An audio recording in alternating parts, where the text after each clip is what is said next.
Amen, amen, amen, amen. Donc encore une fois, bienvenue à tous et bienvenue à toutes pour ce moment.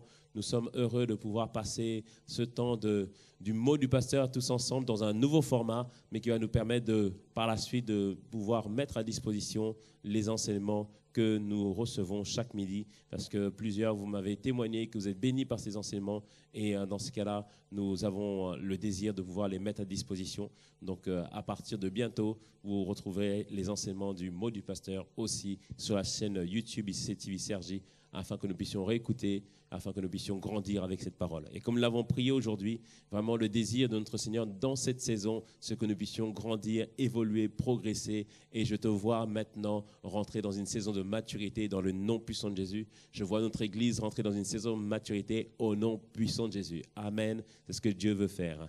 Alors, bienvenue à toutes et à toutes, bienvenue à tous ceux qui nous ont rejoints. Donc, on bénit vraiment le Seigneur pour ce qu'il fait et tout ce qu'il veut accomplir encore aujourd'hui. Et ce midi, nous voulons rester dans la lignée des messages que nous recevons en ce moment. C'est ce que le Seigneur nous conduit à faire. Et ce dimanche, le pasteur Yvan a parlé, depuis plusieurs semaines, le pasteur Yvan nous parle en fait du fait de ne pas être déçu par rapport à Dieu, de ne pas laisser l'amertume rentrer dans notre cœur. Et ce midi, nous allons être dans cette continuité. Et nous allons partager ensemble comment sortir du piège de la déception.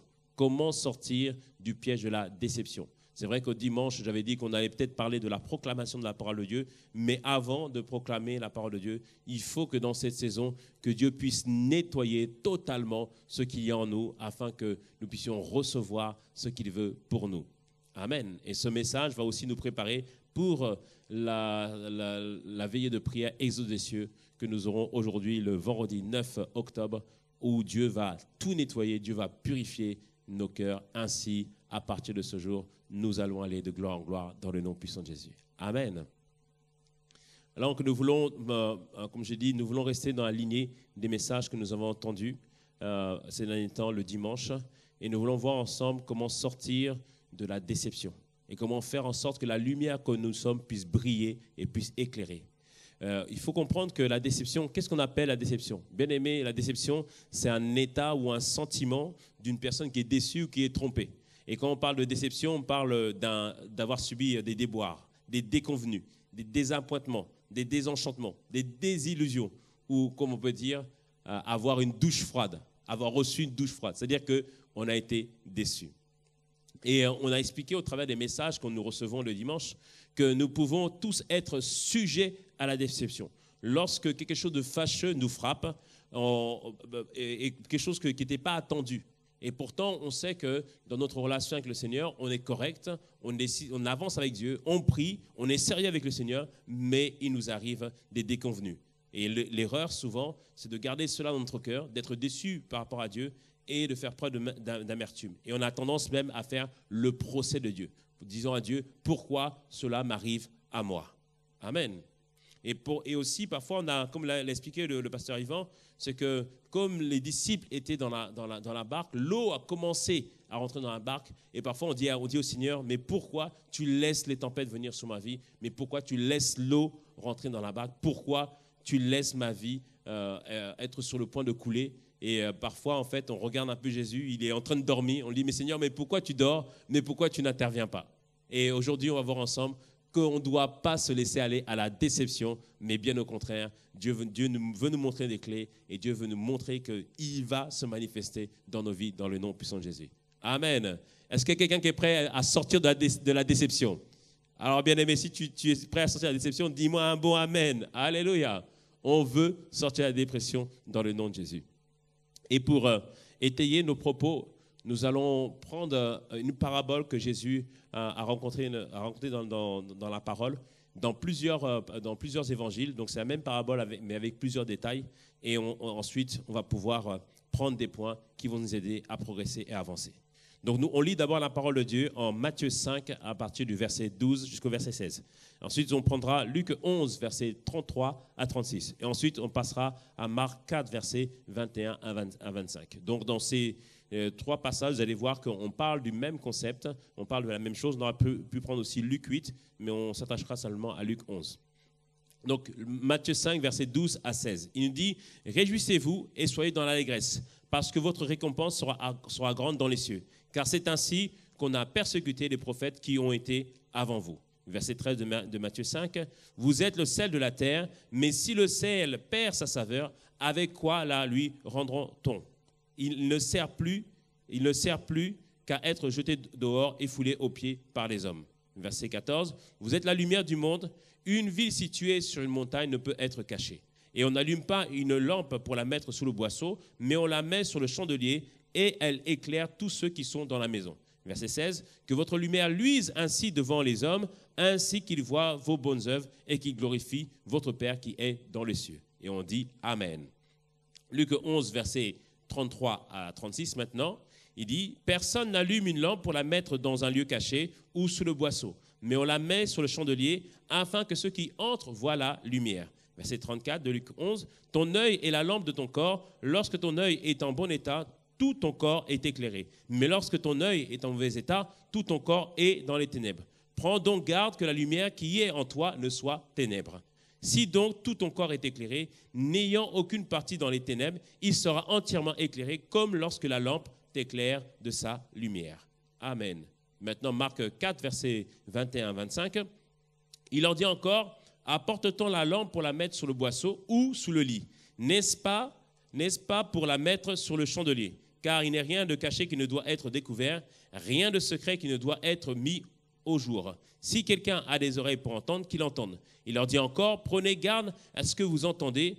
On vous mesurera avec la mesure dont vous serez servi et on y ajoutera pour vous. Car on donnera à celui qui a, mais à celui qui n'a pas, on ôtera même ce qu'il a. » Amen. Donc, on voit d'abord dans ces paraboles que Jésus nous explique d'abord une chose, c'est que nous sommes la lumière du monde et que nous sommes le sel de la terre. Et Jésus nous explique au travers de ces trois passages qu'est-ce que nous sommes appelés à faire. Et première chose, il nous dit que, comme j'ai dit, que nous sommes la lumière du monde. Et lorsqu'on pense à une lumière, on pense à quelque chose qui éclaire. On pense à quelque chose qui montre la voie, ou on pense à quelque chose qui va guider les personnes qui sont dans les ténèbres. C'est le but de la lumière. Oh bien-aimé, tu es une lumière dans les noms puissants de Jésus. Je suis une lumière. Nous sommes des lumières. Amen. Donc la lumière, comme j'ai dit, Dieu veut que nous puissions briller. Briller comment? D'abord en annonçant la bonne nouvelle. Amen. Luc 11, verset 33 nous dit, « Personne n'allume une lampe pour la mettre dans un lieu caché ou sous le boisseau, mais on la met sur le chandelier afin que ceux qui entrent voient la lumière. » Le but de Dieu, c'est qu'au travers de toi, au travers de moi, que nous puissions proclamer et annoncer la bonne nouvelle. Les gens sont dans les ténèbres, mais lorsqu'ils nous voient, ils perçoivent la lumière, ils perçoivent le chemin, ils perçoivent la direction, ils perçoivent par où il faut aller pour pouvoir s'en sortir. Je prie que ce midi, que dans le nom de Jésus, que Dieu fasse de chacun d'entre nous, des lumières au milieu des ténèbres. Quelqu'un me dise un bon Amen. Et bien aimé, tu dois comprendre et saisir que la lumière n'a pas beaucoup besoin de brillance pour éclairer. Vous allumez une simple allumette dans le noir et la lumière va être perçue. Alors sois sûr que là où tu es, quel que soit ton niveau spirituel, quel que soit là où tu en es avec le Seigneur, tu peux déjà briller et tu peux déjà éclairer au milieu des ténèbres. Et à ça, je dis un bon Amen. Et ma sœur dit un bon Amen. Et mon frère dit un bon Amen. Amen. Dieu nous appelle, bien-aimés, à briller en annonçant la bonne nouvelle. Et tout à l'heure, dans Marc, il dit, on ne met pas la lumière sous le lit. Ça veut dire que, bien aimé, on doit être actif pour le Seigneur. Et plus que jamais dans cette saison, nous devons être de ceux qui annoncent l'Évangile à nos familles, à nos collègues, à nos voisins et peut-être aussi à l'étranger qui est assis à côté de nous dans le train. Et une sœur m'a donné ce témoignage qu'il y avait un monsieur qu'elle rencontrait de temps en temps et parfois passait avec ses enfants. Et là, cette fois, ce monsieur a dit, écoutez, est-ce que je peux vous raccompagner avec vos enfants, vous amener sur le chemin avec vos enfants? Et donc, du coup, ils sont montés dans la voiture du monsieur et elle a prêché l'évangile au monsieur. Le monsieur avait à peu près une 60aine d'années. Et il a reçu le Seigneur, il a reçu le Christ en tant que Seigneur et Sauveur. Amen. Alors, bien aimé, dans cette saison, toi aussi, tu vas ramener des âmes à Christ et les âmes vont se tourner vers le Seigneur à cause de toi. Pourquoi? Parce que tu es la lumière, nous sommes la lumière au milieu des ténèbres. Amen. Donc on voit ici que Christ nous appelle à briller par notre lumière et à proclamer la bonne nouvelle au milieu des ténèbres. La deuxième chose que Christ nous dit, pourquoi nous sommes lumière, c'est parce que par nos bonnes œuvres, nous devons donner envie aux autres personnes de se tourner vers le Seigneur. Donc la deuxième chose, première chose, c'est annoncer la bonne nouvelle. Deuxième chose, c'est par nos bonnes œuvres, nous devons donner aux autres l'envie de se tourner vers le Seigneur. Matthieu 5, 16 nous le dit, que votre lumière luise ainsi devant les hommes, afin qu'ils voient vos bonnes œuvres et qu'ils glorifient votre Père qui est dans les cieux. Matthieu 5, verset 16. On voit dans ce passage, il nous dit que par les œuvres que nous faisons, par les œuvres que nous accomplissons, les gens doivent louer le Seigneur. En d'autres termes, toutes les œuvres que nous faisons, la gloire n'est pas attribuée à nous, mais la gloire est attribuée au Seigneur. Lorsque nous faisons quelque chose de bien au travail et que les gens nous disent « Waouh, c'est super ce que tu as fait. Waouh, tu es vraiment très intelligent. » Ou quand on fait quelque chose dans notre famille qui nous dit « Waouh, je ne savais pas qu'on pouvait faire ça. Waouh, quelle capacité. » Il faut leur dire « Attention, la capacité nous vient de notre Seigneur et c'est lui qui accomplit ses œuvres au travers de nous. » Et ce passage nous dit qu'être une lumière, c'est par nos œuvres, les gens vont voir que Dieu peut faire des choses extraordinaires. Et par ces œuvres-là, lorsque les gens nous voient faire ces œuvres, ils se tournent vers le Seigneur. C'est pourquoi, bien-aimé, ta vie ne doit pas rester stérile. Nous devons accomplir des bonnes œuvres. Les bonnes œuvres, c'est ce que nous faisons au travail. Les bonnes œuvres, c'est lorsqu'on prend soin de nos enfants. Les bonnes œuvres, c'est lorsque nous mettons en place des projets. Les bonnes œuvres, c'est lorsque nous montons les orphelinats. Les bonnes œuvres, c'est lorsqu'on prend soin des gens. Les bonnes œuvres, c'est lorsqu'on fait un travail. Les bonnes œuvres, c'est lorsqu'on invente de toutes nouvelles choses. Tout cela, ce sont les bonnes œuvres. Et le but, bien aimé, c'est que Dieu soit glorifié au travers de nous. Alors plus que jamais, sois excellent dans ce que tu fais, sois excellent dans ton travail. Si tu as un simple boulot, fais-le bien. Si c'est ton travail de faire une omelette, fais l'omelette très bien. Que Dieu puisse être glorifié au travers des bonnes œuvres que nous faisons. Alors bien aimé, la Bible nous dit que Dieu a préparé des bonnes œuvres afin que nous puissions les pratiquer. Je prie que dans le nom puissant de Jésus, avant la fin de l'année, tu vas rentrer dans ta destinée et tu vas pratiquer les bonnes œuvres que Dieu a prévues pour toi dans le nom puissant de Jésus. Et je prie que si dans nos vies, il y avait des choses que nous faisions qui n'étaient pas de la volonté de Dieu, Dieu nous en éloigne, mais Dieu nous met pleinement sur le chemin de notre destinée et nous pouvons dire un bon Amen à cela. Bien-aimés, c'est ça être une lumière. Proclamer l'évangile, mais aussi démontrer l'évangile. Amen. Démontrer l'évangile par nos bonnes œuvres. Et la Bible nous dit que sans les œuvres, la foi est vaine, la foi est morte. Alors, bien aimé, plus que jamais, on doit accomplir des œuvres. Et comme le dit Marc, on ne reste pas sous le lit ou sur le lit, on se lève et on va prendre des territoires dans le nom puissant de Jésus. Quelqu'un me dise un bon amen à cela. Amen. Donc, dans Matthieu 5, Jésus nous parle que nous sommes la lumière, mais Jésus nous dit aussi qu'on est le sel de la terre. Et le sel a deux fonctions. La première fonction qu'a le sel, c'est ça ravive la saveur des aliments. C'est le sel qui donne bon goût aux aliments. Et nous devons être de ceux, bien-aimés, qui redonnent de la saveur autour de nous. Nous devons être de ceux qui apportent la paix. Nous devons être de ceux qui apportent la joie. Nous devons être de ceux qui apportent la réconciliation. Nous devons être de ceux qui apportent l'espoir autour de nous. Amen. Bien-aimés, le livre des Corinthiens nous dit que nous avons reçu tous un ministère, le ministère de la réconciliation, 2 Corinthiens 5. Nous avons tous reçu le ministère de la réconciliation, le fait de réconcilier les gens avec le Christ. Amen. C'est ce que Dieu nous appelle à faire. Et être le sel de la terre, c'est faire en sorte que toutes les personnes qui autour de nous avaient la tête baissée, avaient la tête courbée, n'en pouvaient plus dans la vie, comprennent et saisissent qu'il y a de l'espoir pour celui qui croit en Christ. Il y a un but que Dieu a prévu. Amen. Et nous sommes de ceux qui remettent la paix. Bien-aimés, lorsqu'il y a des disputes à la maison, lorsqu'il y a des disputes dans la famille, est-ce que tu es celui qui rassemble tout le monde, qui apporte la paix et qui fait en sorte que maintenant, tout puisse aller pour le mieux? Bien-aimés, Dieu nous appelle vraiment à être ce sel qui redonne de la saveur autour de nous. Amen. Et la deuxième fonction du sel, bien-aimé, c'est pour conserver les aliments de la pourriture. Lorsqu'on veut conserver un aliment, on peut utiliser le sel pour que l'aliment ne puisse pas se périmer rapidement. Et Dieu nous appelle, bien-aimés, à être ce sel de la terre, c'est-à-dire que tant que nous sommes sur la terre, tant que nous sommes ici, il y a un niveau de péché, il y a un niveau de putréfaction, c'est-à-dire un niveau de pourriture ou de manifestation de péché qui ne va pas arriver. Pourquoi? Parce que Dieu nous préserve, Dieu nous garde, et par nos prières, nous préservons et nous gardons nos familles, nos villes du fait que Satan puisse se déchaîner. Alors, bien-aimé, c'est là que tu dois comprendre que plus que jamais, nous devons jouer notre rôle d'intercesseur, notre rôle de personnes qui se tiennent à la brèche pour prier pour la nation, pour prier pour nos familles. Ainsi, le péché ne va pas surabonder dans le nom puissant de Jésus, mais la grâce va agir dans le nom de Jésus. Que chacun reçoive ce midi la capacité d'intercéder pendant plusieurs heures pour sa famille, pour ses voisins, pour ses collègues de travail. Ainsi, nous jouerons notre rôle de sel de la terre. Amen. Donc, on voit ici, donc, au travers du passage de Matthieu 5, que la volonté de Dieu bien-aimé, c'est que nous soyons la lumière du monde et que nous soyons le sel de la terre et que nous puissions remplir toutes nos fonctions. Mais Jésus nous dit dans tous les passages qu'on n'allume pas une lumière pour le mettre sous le boisseau. Cela veut dire, bien-aimé, qu'il peut arriver que quelqu'un, une personne, ne joue plus son rôle de lumière ou n'exerce plus sa fonction de sel. Il explique que lorsqu'on met la lampe sur le boisseau, c'est une espèce de récipient qui servait à mettre des matières sèches comme les céréales, etc. Mais c'est une sorte de récipient, Et on peut le mettre, si on le met sur la lampe n'arrive pas à éclairer, n'arrive plus à éclairer.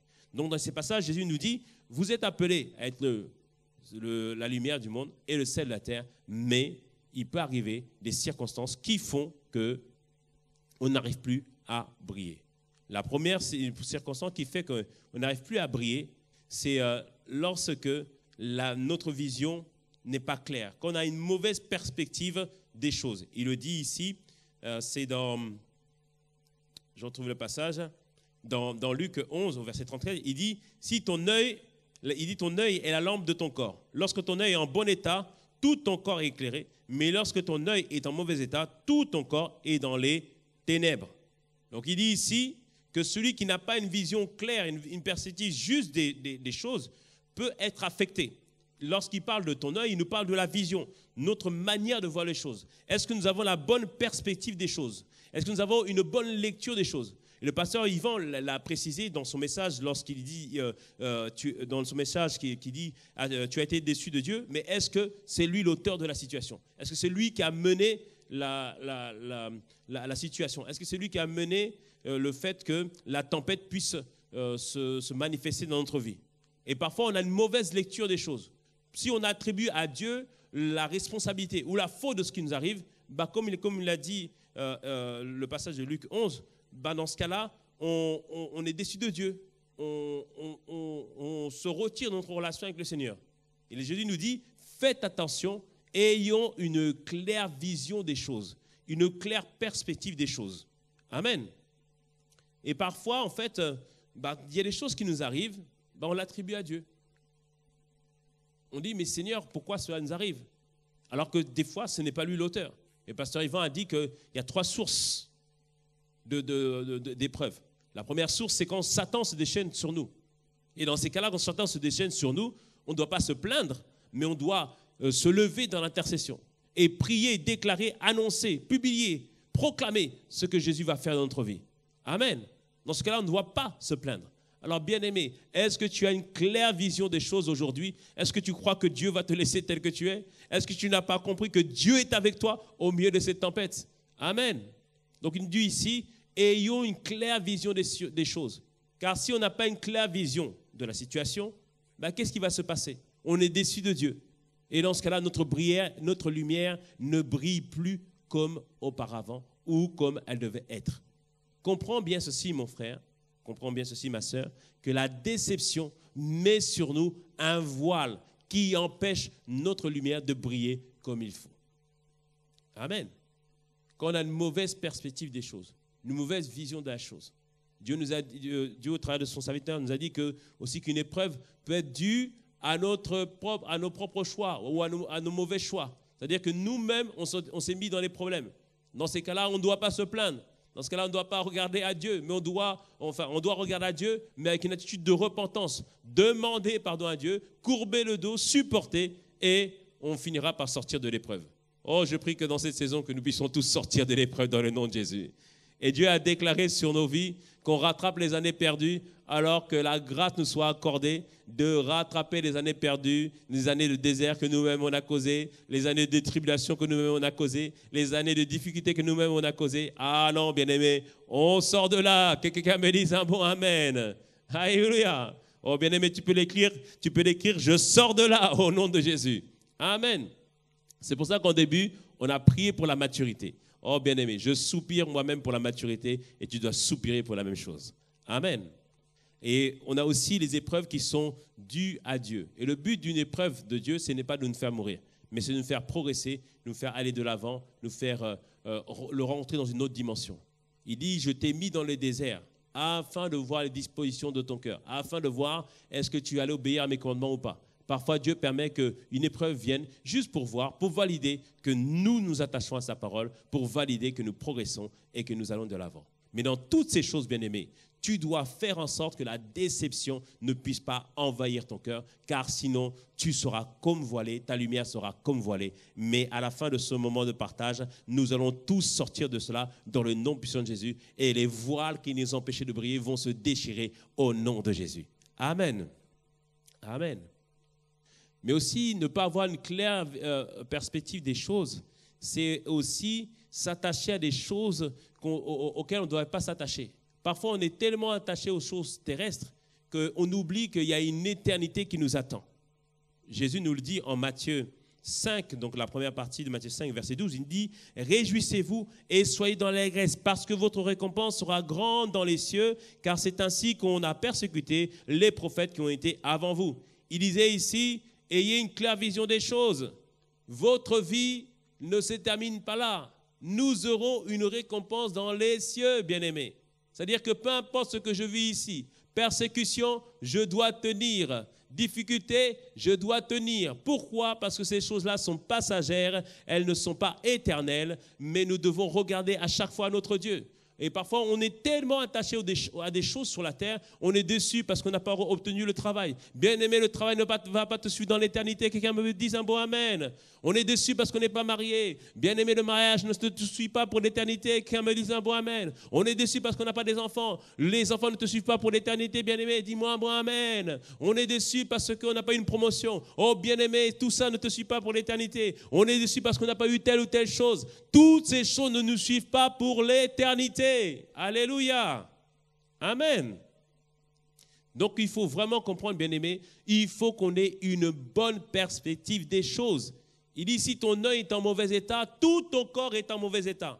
Quand qu'on a une mauvaise perspective des choses, on laisse la dépression venir en nous, on laisse la déception venir en nous, et dans ce cas-là, on ne fait plus rien. On ne remplit plus notre rôle, on ne brille plus comme il faut, mais ça c'était avant, dis avec moi, c'était avant. À partir de maintenant, on se lève, on brille, et tout cela pour la gloire de Dieu. Amen. Alléluia. Donc Jésus nous dit ici, une des causes pour lesquelles notre lumière ne brille plus, une des causes pour lesquelles on ne remplit notre fonction de sel, c'est parce qu'on a, notre œil n'est pas en bon état. On n'a pas une bonne perspective des choses. Ça, c'est la première raison.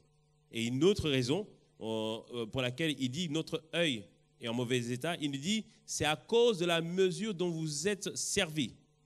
Là, tu dois comprendre ceci, mon frère, ma soeur. Je vais le dire autrement. Donc, dans le passage de Marc 4, il dit que Jésus explique que notre lumière ne brille plus, car on vous mesurera avec la mesure dont vous serez servis. Et on y ajoutera pour vous. Qu'est-ce que Jésus veut dire par là? Il faut comprendre, c'est un principe du royaume. Et ce principe est le suivant. Le Seigneur nous dit qu'il nous récompensera dans la même mesure où comment expliquer ça? Je vais dire autrement. Le Seigneur vous récompensera dans la même mesure où vous êtes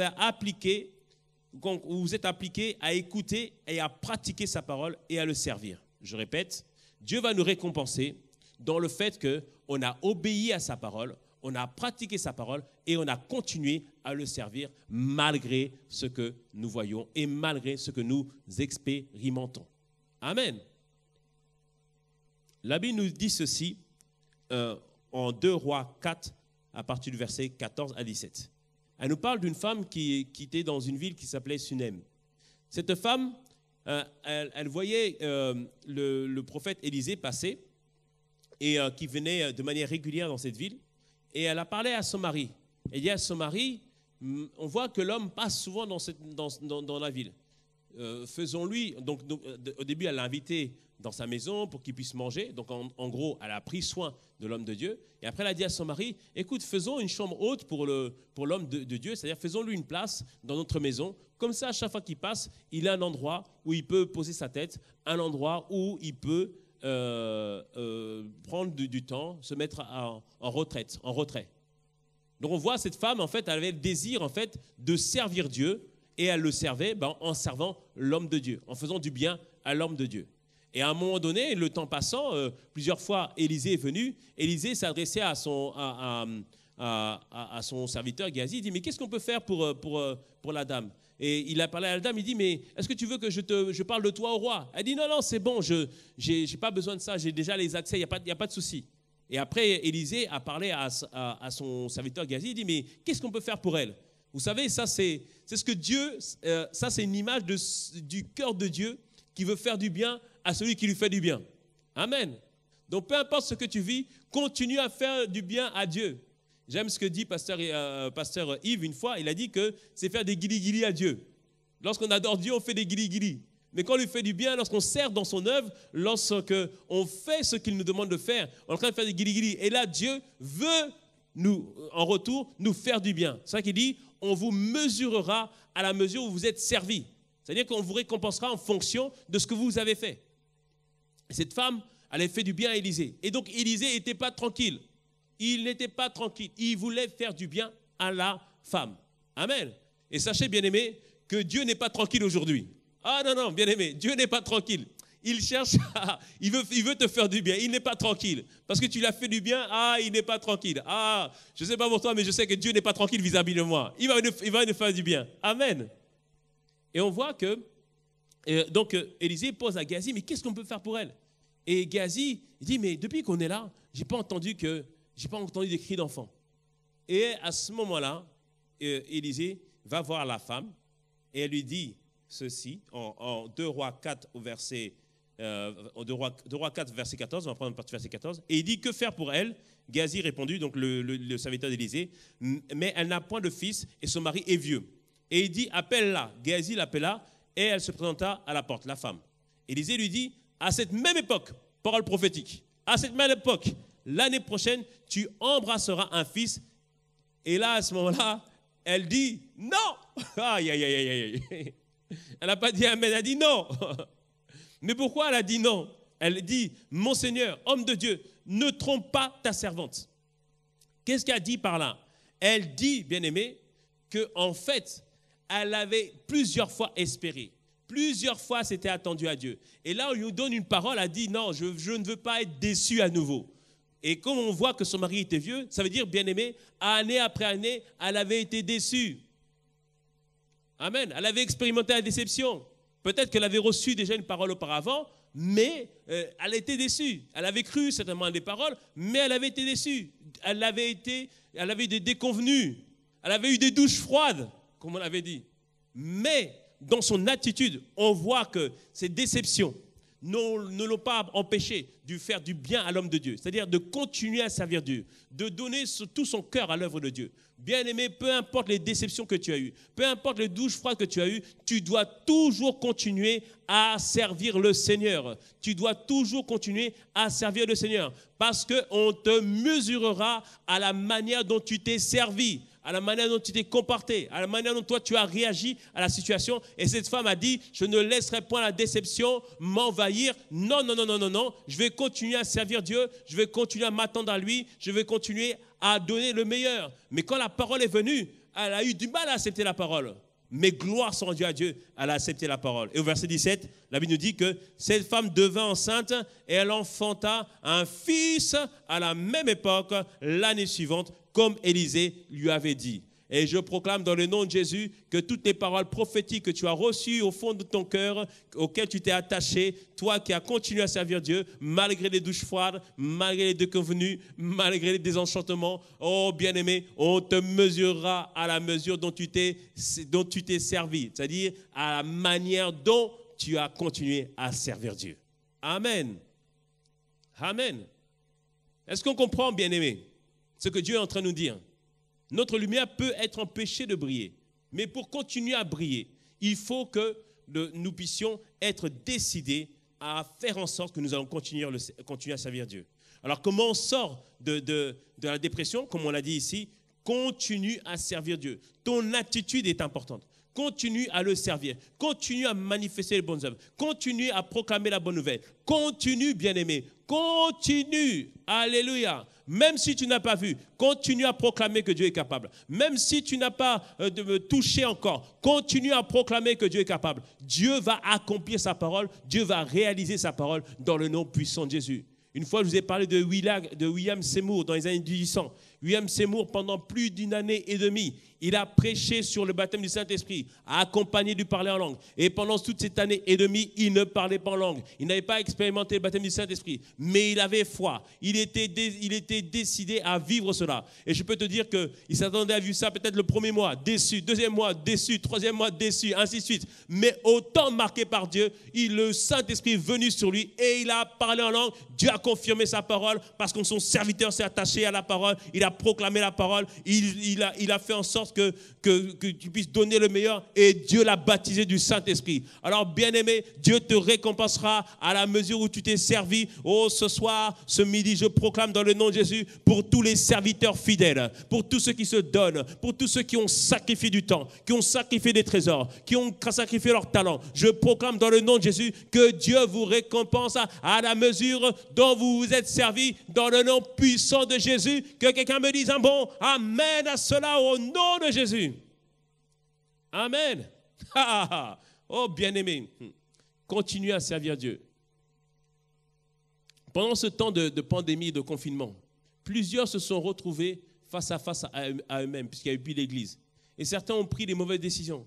Quelqu'un m'a envoyé un message, dit, oui, pasteur, j'arrête de servir Dieu parce que je le sers, mais voilà, il y a telle chose dans ma vie, ça ne semble pas avancer, ça semble pas il y a ça qui ne va pas. Ah, ma soeur, reviens à Christ, reviens dans le service. Elle n'est pas retournée dans le monde, mais elle reste maintenant à la maison. Non, reviens dans le service. Continue à servir Dieu, continue à te donner au Seigneur. Il y a un Dieu qui s'appelle le Dieu des miracles, un Dieu qui est capable de changer les situations en 24 heures, un Dieu qui permet que le samedi, tu es en prison, le dimanche, tu es auprès de Pharaon. Et il y a ce Dieu-là, il y a un Dieu qui permet qu'un jour tu es dans le désert, mais le lendemain tu es en Canaan. Il y a un Dieu qui fait en sorte qu'un jour tu es d'un côté du Jourdain et de l'autre côté tu es de l'autre côté du Jourdain. C'est ce Dieu-là qui en 24 heures peut changer toute ta vie. Oh bien-aimé, reçois ce soir une transformation, un changement en 24 heures. Dieu va se montrer en 24 heures. Dieu va se manifester en 24 heures. L'eau qui était dans la barque va s'en aller en 24 heures. La tempête va se terminer en 24 heures. Tu vas traverser en 24 heures. Dieu va te propulser en 24 heures. Dieu va t'emmener plus loin en 24 heures. Toute ta vie va changer dans le nom puissant de Jésus. Que quelqu'un me dise un bon amen à cela. Alléluia. Est-ce que nous comprenons ce que Dieu est en train de nous dire? Il nous dit ici, malgré les déconvenus, malgré les douches froides, malgré des enchantements, bien-aimé, continue à avoir la bonne attitude. Alléluia. Alléluia. Amen. Donc, comment on sort de la dépression? Première chose, on garde la bonne attitude. On garde la bonne attitude. Deuxième chose, bien-aimé, pour sortir de la dépression, non seulement on garde la bonne attitude, parce que la femme Sunem, elle continuait à servir Dieu. Mais au départ, en fait, elle s'est dit, dans ce cas-là, dans cette situation-là, je laisse tomber. Non, Dieu te dit, ne laisse pas tomber dans ce domaine. Ne laisse pas tomber dans cette situation. Et là, la Bible nous parle de la femme à la perte de sang, qui pendant 12 ans, bien aimé, pendant 12 ans, elle a essayé des solutions pour guérir de son mal. Mais ça s'est empiré. Mais elle n'a jamais baissé dans son espérance. Elle n'a jamais baissé. La déception n'est pas arrivée au point de lui dire que non, tu ne dois plus y croire. Mais bien au contraire, dès qu'elle a entendu parler d'un homme qui s'appelait Jésus de Nazareth, quand elle a entendu parler qu'il était capable de faire des miracles, capable de faire des prodiges, réaliser des choses extraordinaires, cette femme s'est redit en elle-même, ah là là, mais comment, elle s'est dit, mais est-ce qu'il peut faire? On lui a dit, oui, il guérit même les lépreux. Ah, les lépreux, les gens qui sont impurs. Donc moi, qu'on dit qu'il est impur, elle peut aussi le faire pour moi. Elle dit, oui, il peut aussi le faire pour moi. Ah bon? Est-ce que Jésus, lorsqu'il venait, est-ce qu'il demandait aux gens comment était leur vie? Non, Jésus était rempli de compassion. Ah, il peut aussi le faire pour moi. Alléluia. Dans son cœur, elle s'est dit, non, Jésus peut le faire. C'est-à-dire que dans son cœur, elle a réveillé l'espérance. Et je lui ai dit une fois que, et même dans les messages sur le mariage, on parle de l'espérance. On explique que l'espérance n'arrive pas seule. L'espérance, c'est la certitude que Dieu va agir dans notre vie. Et l'espérance n'arrive pas seule. On doit diriger nos pensées vers ce qui va nous donner de l'espoir et de l'espérance. Lamentation 3, versets 19 à 24. Voici ce que nous disait Jérémie lorsque tout le monde était contre lui. Lamentation 3, verset 19 à 24. Il dit, quand je pense à ma détresse et à ma misère, à l'absinthe et au poison, c'est-à-dire toutes les personnes qui étaient contre lui, les fausses accusations, etc. Il dit, quand mon âme s'en souvient, elle est abattue dedans de moi. Quand je vois tout ce qui arrive, tout ce que j'ai pas eu, tout ce qui n'est pas, mes désenchantements, mes douches froides, quand je vois tout ça, oh Seigneur, oh, c'est compliqué. Mais il dit, voici ce que je vais repasser en mon cœur, ce qui me donnera de l'espérance. Qu'est-ce qui va repasser dans son cœur? Que les bontés de l'Éternel ne sont pas épuisées. Ses compassions ne sont pas à leur terme. Il dit quoi? Elles se renouvellent chaque matin. Oh, la bonté de l'Éternel s'est renouvelée ce matin. Ses compassions se renouvellent ce matin. Et il dit, oh, que ta fidélité est grande. Verset 24, l'Éternel est mon partage. C'est-à-dire, je vais expérimenter Dieu. Dit mon âme. C'est pourquoi je veux espérer en lui. Alléluia. C'est-à-dire, bien-aimé, quand la déception vient, repasse en toi ses paroles. Rappelle-toi ses bontés, rappelle-toi sa fidélité, rappelle-toi ce qu'il a fait. Rappelle-toi qu'il ne fait pas de favoritisme, rappelle-toi qu'il ne fait acception de personne. Rappelle-toi qu'il est le Dieu qui est rempli de compassion. Rappelle-toi qu'il est celui qui a guéri la foule. Rappelle-toi celui qui a fait du bien à tout le monde. Rappelle-toi, mon Dieu, rappelle-toi de ce qu'il est capable. Rappelle-toi de sa fidélité. Rappelle-toi que tu ne t'as pas oublié. Rappelle-toi que même si ça fait 12 ans, aujourd'hui, c'est ton jour dans le nom puissant de Jésus. Rappelle-toi que même si ça fait 18 ans, aujourd'hui, c'est ton jour dans le nom de Jésus. Rappelle-toi que ça fait même 38 ans, cet homme malade depuis 38 ans, infirme depuis 38 ans, Jésus est venu vers lui à la porte des portiques. Des 5 portiques, 5 le chiffre de la grâce. La grâce de Dieu est pour toi ce matin. La grâce de Dieu est pour nous aujourd'hui dans le nom de Jésus. Alors, bien-aimé, réveille l'espérance. Réveille l'espérance. Fais comme la femme à la perte de sang qui s'est dit en elle-même, si seulement je le touche aujourd'hui, je serai guéri. Si seulement je touche aujourd'hui, je serai rendu entier ou entière dans le nom puissant de Jésus. Alors que nous sommes connectés,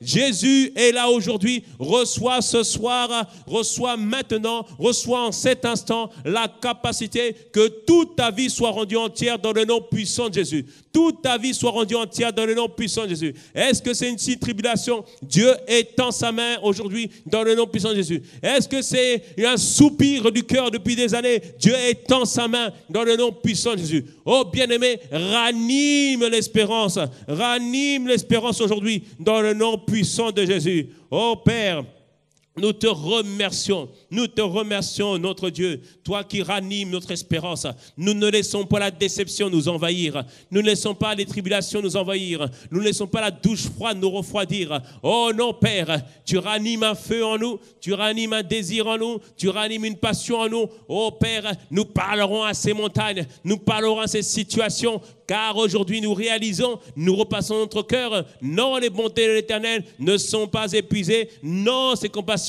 ne sont pas à leur terme. Ainsi, Seigneur, ce midi, ce matin, Seigneur, tu as fait jaillir le soleil caché sur l'obscurité. De la même manière, Père, ta gloire se lève, Seigneur Père, au milieu de nos ténèbres, au milieu de nos obscurités, et tu glorifieras ton saint nom. Oh, que quelqu'un me dise un beau Amen, Amen, Amen. Oh, gloire soit rendue à son saint nom. Waouh, alléluia. Amen. Oh là là. Bien-aimé, ce midi, il y a vraiment une atmosphère prophétique.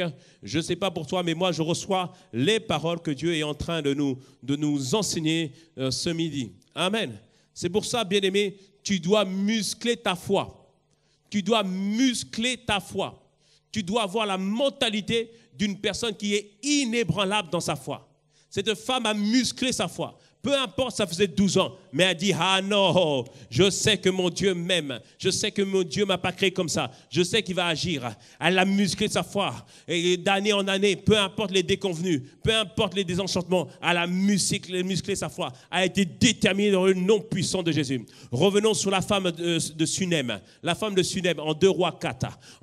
Cette femme, je te l'ai dit, quand Élisée lui a dit une parole, elle a dit non, mais après, elle a accepté la parole et elle a pu enfanter. Oh, bien-aimé, sa foi a été musclée, sa foi a été déterminée. Elle a vu que Dieu ne l'avait pas oublié. Quelque temps après, son fils a été victime d'une attaque spirituelle. Son fils était dans le champ, boum, le fils est tombé. Ah, quand c'est comme ça, hey, déception. Seigneur, je t'avais dit, ne me donne pas une parole qui ne va pas s'accomplir. Tu as accompli la parole et maintenant c'est arraché. Et c'est comme ça qu'elle aurait dû réagir. Mais ce n'est pas comme ça qu'elle a réagi. Quand elle a vu ça, elle est restée calme. Elle a dit, prenez l'enfant et mettez-le dans la chambre haute, là où il y avait Élisée. Rappelant à Dieu, rappelle-toi ce que j'ai fait. Rappelle-toi ce que j'ai accompli pour toi.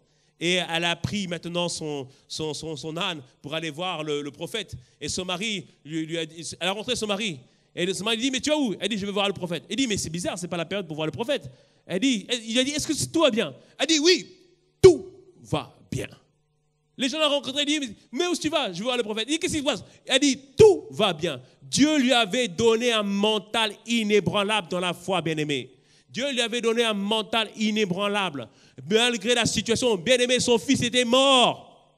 Son fils était mort. Mais elle a dit, non, le même Dieu qui a donné le fils a la capacité de faire quelque chose dans cette situation. Le même Dieu qui a accompli sa parole, il a la capacité de faire au-delà de ce que je peux penser ou imaginer. Elle a dit, tout va bien. Alléluia. Elle avait une bonne perspective des choses. Elle savait que cela ne venait pas de Dieu. Elle savait que cette attaque ne venait pas de Dieu. Elle savait que cette mort ne venait pas de Dieu. Elle savait que c'était une attaque spirituelle. Et qu'est-ce qu'elle a fait? Elle est partie voir l'homme de Dieu. Aujourd'hui, tu n'as pas besoin d'aller voir un pasteur. C'est aller à la rencontre du Saint-Esprit afin que le Saint-Esprit puisse agir et que le Saint-Esprit puisse accomplir une parole, que lancer une parole pour cette situation et manifester sa puissance. Elle est partie voir l'homme de Dieu. Et elle dit, l'homme de Dieu, voici ce qui se passe comme situation. Et Élisée est arrivé et Élisée a redonné vie à cet enfant. Et cela a été possible, bien aimé. Pourquoi? Parce que cette femme sunamite avait maintenant bâti une foi inébranlable dans ses paroles. Alors, bien aimé, dans cette saison, les épreuves par lesquelles tu as vécu, tu sais pourquoi Dieu les a permises? Parce que c'était des musculations, des exercices que tu faisais. Maintenant, regarde-toi, tu es musclé dans ta foi. Regarde-toi comment tu peux supporter certaines situations. Des gens disent, mais comment il fait? Comment elle fait? C'est parce que Dieu t'a rendu inébranlable dans la foi, dans le nom de Jésus. Et ce midi, cette parole vient pour rendre chacun d'entre nous inébranlable dans sa foi, dans le nom puissant de Jésus. Reçois ce soir la capacité d'être inébranlable dans ta foi, dans le nom puissant de Jésus. Toi qui écoutes cette voix, toi qui écoutes cette prédication, une grâce t'est communiquée ce soir. Une grâce t'est communiquée ce soir, ce midi. Le don de la foi t'est communiqué dans le nom puissant de Jésus. Nous le recevons, Père. Merci pour cette parole. Nous sommes inébranlables dans notre foi au nom de Jésus. Amen. Ah, cette femme était rendue inébranlable dans sa foi, déterminée dans sa foi. Et Dieu a accompli le miracle. Et il y a encore un autre niveau de inébranlabilité dans sa foi. C'est le moment où, bien-aimé, tu n'es plus seulement inébranlable dans la foi, mais tu es aussi inébranlable dans ton espérance. L'espérance, on l'a dit, c'est la certitude que Dieu va agir. Mais l'espérance aussi nous parle de la vie d'après, de l'éternité. Et ce que Jésus nous disait ici, on l'a lu tout à l'heure, en Matthieu 5, au verset 12, il dit, réjouissez-vous et soyez dans l'allégresse, parce que votre récompense sera grande dans les cieux. Car c'est ainsi qu'on a persécuté les prophètes qui ont été avant vous. Il disait ici, il y a un autre niveau encore plus grand pour être inébranlable dans sa foi. C'est être inébranlable dans son espérance. C'est-à-dire, arriver au stade où, que Dieu fasse ou ne fasse pas, je sais qu'il y a beaucoup plus qui m'attend là-bas. Que Dieu n'agit ou n'agit pas, cela ne change pas ma déclaration. Cela ne change pas ma foi. Parce que je sais que ma récompense est grande là-bas. Alléluia. Il faut être inébranlable dans notre espérance. Et les personnes qui ont été persécutées ont compris, bien-aimés, ont réalisé que Dieu voulait accomplir sa volonté, que Dieu voulait réaliser sa volonté. Mais parfois, Dieu ne peut pas faire sa volonté parce que le monde est sous l'emprise du malin. Ils avaient compris, bien-aimés, que le temps n'est pas encore fini. Ce que Dieu veut faire n'est pas encore complet. Il y a un temps, bien-aimé, qui s'appelle le millénium, où Dieu manifestera son règne sur toute la terre. La Bible nous dit que la gloire de Dieu remplira toute la terre. L'ennemi sera enchaîné et il n'y aura plus de maladie, plus de dépression. Non, bien-aimés, nous serons avec notre Seigneur et nous régnerons pour l'éternité. Amen. Et tu dois comprendre bien et saisir cela, bien-aimé, que peu importe les persécutions que tu vis, peu importe par quoi tu passes, sache qu'il y a un autre temps, il y a une autre saison, il y a une autre chose, une autre ère qui vient. C'est l'ère du millénium où Dieu va manifester sa gloire partout. Alléluia. Est-ce que tu vas laisser les choses terrestres t'empêcher d'accéder à ça? Est-ce que tu vas laisser la déception des choses terrestres t'empêcher d'accéder à ça? Oh, bien-aimé, à ça je dis non. Oh, bien-aimé, à ça je dis non. À ça je dis non. À ça je dis non. À ça je dis non. Et toi tu dis quoi? Ah, je prie que tu dises non. Alléluia. Comprends qu'il y a des gens qui ont été tués. Il y a des gens qui ont été persécutés. Mais pourtant, ils sont restés joyeux, heureux. Pourquoi? Ils avaient la perspective de l'éternité. Ils avaient la perspective, la vision que les choses terrestres là, ça ne va pas durer. Il y a d'autres choses. Il y a une autre ère qui nous attend. Alléluia. Il y a une autre ère qui nous attend. C'est pourquoi Apocalypse 12, verset 11 nous dit ceci. Apocalypse 12, verset 11 nous dit, ils l'ont vaincu à cause du sang de l'agneau et à cause de leur témoignage. Et ils n'ont pas aimé leur vie jusqu'à craindre la mort. Ce verset nous dit, ils ont refusé de renier Jésus. Ils ont refusé de dire non, je laisse tomber Jésus. Non, ils se sont attachés à Jésus. Malgré qu'ils étaient persécutés, malgré qu'ils étaient tués, ils se sont restés attachés à Dieu. Ils n'ont pas été déçus de Dieu. Ils n'ont pas été déçus du Seigneur. Non, non, non, non, non, non, non. Ils n'ont pas été déçus du Seigneur. Ils se sont attachés à l'espérance. Ils ont dit non, j'irai là-bas parmi les anges, près d'Emmanuel me consoler, passant mon temps dans la louange, dire à Jésus un grand merci. Alléluia! Dire à Jésus un grand merci. Pas à cause de la persécution, non. Pas à cause des tribulations, pas à cause des épreuves, mais à cause de la vie qu'il nous réserve. Mais à cause de ce qu'il a prévu pour nous. Quand on a cette mentalité bien-aimée, on reste inébranlable dans sa foi et dans son espérance. On n'est pas enchaîné par la déception. On continue à faire l'œuvre de Dieu. On continue à accomplir les œuvres de Dieu. On continue à proclamer l'évangile. On continue à proclamer ce que la parole de Dieu dit. Et Dieu se révèle. Dieu se manifeste. Quand on prie quelqu'un pour un sujet qui nous concerne et que l'autre est exaucé, ce n'est pas un problème. On se réjouit. On est dans l'allégresse parce que Dieu a montré ses œuvres. Alléluia. Quand on prie, parfois, parce qu'on prie avec les gens, ils sont exaucés, mais nous non. Mais ce n'est pas grave, mon frère. Loue Dieu, exalte-le. Sois dans l'allégresse parce que Dieu a montré ses œuvres. Et au travers de toi, quelqu'un a loué le Seigneur. Ah, bien-aimé. Ah là là là. Ne te laisse pas remplir par le manteau de la déception. Sinon, tu ne vas pas briller. Sinon, tu ne vas pas remplir ton rôle de sel de la terre. Mais bien au contraire, bien au contraire, dernière chose, sois toujours dans l'action de grâce. Sois toujours dans l'action de grâce. 1 Thessaloniciens 5, versets 17 à 18. Priez sans cesse. Pourquoi? Pour tenir ferme. Priez sans cesse pour tenir ferme. Verset 18.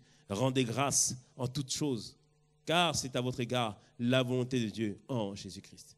Rendez grâce en toutes choses. Pas pour toutes choses, mais en toutes choses. Je ne rends pas grâce à Dieu pour la déception. Mais Seigneur, je te rends grâce. Parce que dans ça, tu veux me montrer quelque chose. Dans cette situation, tu veux me montrer un projet. Tu veux me montrer une voie d'accès. Dans cette situation, tu veux me conduire. Seigneur, je choisis en toutes choses de te rendre grâce. il y a des motifs d'action de grâce. Je n'ai pas tout, c'est vrai, mais merci Seigneur, parce que j'étais toi. Ah oui, Dieu te dit, je suis avec toi. Oh, merci Seigneur. Rien que cela me suffit. Je vous ai raconté une fois une sœur qui était, elle avait eu un AVC, elle était là immobile sur son lit d'hôpital. Elle était incapable de manger parce que paralysée d'un côté. Et par la foi, elle avait même voulu manger une banane, mais les infirmières elles ont dit, surtout pas, elle va s'étouffer. Mais elle était là, Seigneur, au milieu de la nuit, mais Seigneur, m'as-tu oublié, n'as-tu pas vu que j'ai toujours eu foi en toi? Mais elle a entendu juste une parole de Dieu. Je suis avec toi. Et ça l'a fortifiée. Rien que cette parole-là l'a fortifiée. Et elle a traversé l'épreuve. Oh bien-aimé, dans toute chose, rends grâce à Dieu. En toute chose, rends grâce à Dieu. En toute chose, élève Dieu. En toute chose, proclame, je trouve des motifs d'action de grâce. Comme disait Jérémie dans Lamentation, je vais repasser en moi ce qui va me redonner de l'espoir. Je vais regarder tous les bienfaits de Dieu. Je vais voir tout ce que Dieu a fait, tout ce qu'il a accompli. Ok, peut-être ce domaine-là, ce n'est pas encore là, mais regarde tous les autres domaines. Regarde tout ce que Dieu a fait. Regarde comment il a accompli. Regarde comment il t'a gardé. Regarde comment il t'a préservé. Regarde comment, au travers de toi, plusieurs sont tournés vers le Seigneur. Regarde comment Dieu t'a porté. Oh là là, quand je vois tout ça, je dis, mais Seigneur, un grand merci. Alléluia, un grand merci. Amen. Mon bien-aimé, la parole d'aujourd'hui, ne laisse pas la déception t'envahir. Parce que la déception viendra sur toi, va faire que si tu acceptes la déception, je veux dire autrement, ne laisse pas la déception t'envahir, parce que si tu acceptes la déception, c'est comme si tu acceptais qu'un voile soit mis sur toi. Et ce voile va empêcher ta lumière de briller. Ce voile va t'empêcher d'accomplir ta fonction de sel sur la terre. Mais aujourd'hui, ce voile est déchiré dans le nom puissant de Jésus. Cette parole te prépare pour ce que Dieu va faire ce soir. Cette parole te prépare pour ce que Dieu va accomplir ce soir. Ce soir, là, tu as reçu la parole. Et ce soir, il y aura la prière.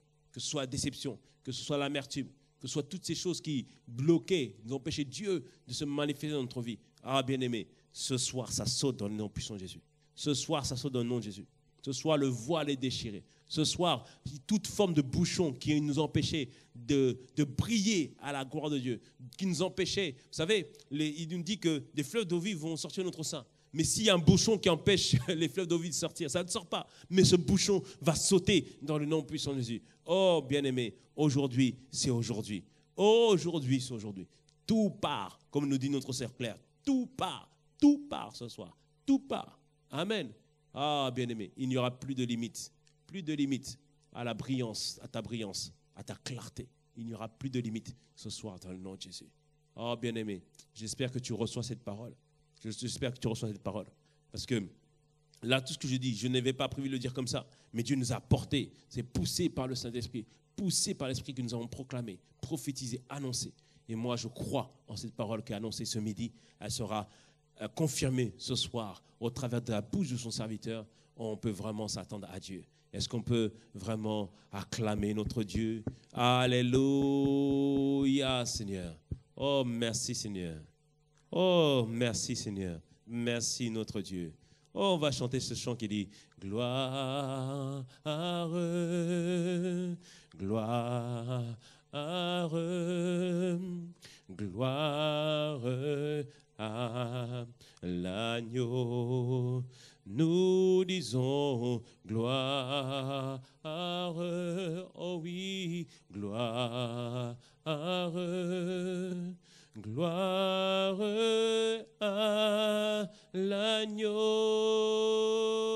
car il est glorieux et digne de régner. L'agneau est souverain. Nous élevons nos voix pour l'adorer. L'agneau est souverain. Car il est glorieux et digne de régner. L'agneau est souverain. Nous nous élevons nos voix pour l'adorer. L'agneau est souverain. Oui, l'agneau est souverain.